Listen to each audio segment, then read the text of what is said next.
দুর্নীতির জেরে কেউ চাকরি পাননি, কেউ আবার দুর্নীতির কারণেই চাকরি হারিয়েছেন। এছাড়া চাকরি থাকলেও মিলছে না বকেয়া দিয়ে। রাজ্য সরকারি চাকরি প্রার্থী, চাকরিহারা ও চাকরিজীবীদের একাংশ এখনো রাস্তায়। দাবি দাওয়া আদায়ে একজোট হয়ে আন্দোলনে নামছে যৌথ মঞ্চ, সংগ্রামী যৌথ মঞ্চ ও পশ্চিমবঙ্গ বঞ্চিত চাকরি প্রার্থী চাকরিজীবী ঐক্য মঞ্চ। যোগ্য চাকরিহারাদের চাকরি ফেরানো, শূন্য পদে নিয়োগ, বকেয়া ডিএ সহ বিভিন্ন ইস্যুতে 28 জুলাই নবান্ন অভিযানের ডাক দিয়েছে এই তিন সংগঠন।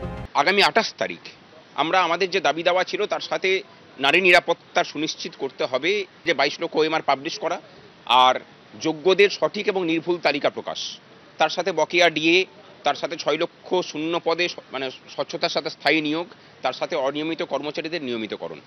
এই সমস্ত দাবি দাওয়া নিয়ে আমরা সংগ্রামী যৌথ মঞ্চ এবং পশ্চিমবঙ্গ চাকরি প্রার্থী, চাকরিজীবী, চাকরিহারা ঐক্যমঞ্চ এবং তার সাথে আরও অনেক সামাজিক মঞ্চ একসাথে মিলে আমরা নবান্ন চলো কর্মসূচি ডাক দিয়েছি।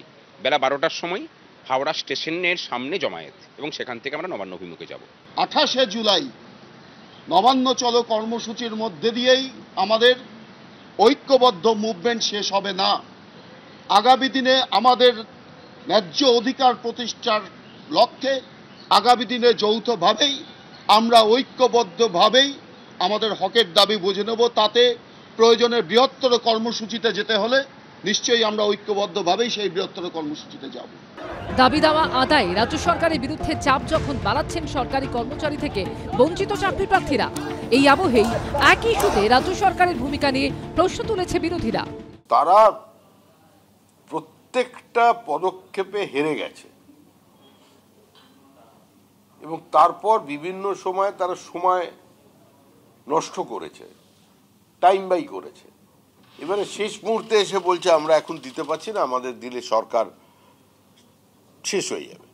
হকের চাকরি যাদের চলে গেছে তাদের যে কোনো দাবি যুক্তিসঙ্গত, ন্যায়সঙ্গত, তাদের বিরুদ্ধে অসভ্যতা করেছে রাজ্যের সরকার পরিকল্পিতভাবে, অর্গানাইজডলি। ফলে তারা যাবে, একবারের জায়গায় দুবার যাবে, দুবারের জায়গায় 5 বার যাবে, একদিনের জায়গায় 3 দিন বসবে। এটা অস্বাভাবিক না, স্বাভাবিক। বিরোধীদের আক্রমণের জবাব দিয়েছে তৃণমূল কংগ্রেসও। বিধানসভা নির্বাচন আসলে এই যৌথ মঞ্চের তৎপরতা বাড়ে। রাজ্য সরকার সরকারি কর্মচারীদের পাশে, নিশ্চিতভাবে ডিএটাও রাজ্য সরকারের বিবেচনার মধ্যে রয়েছে, আদালতেরও নির্দেশ রয়েছে।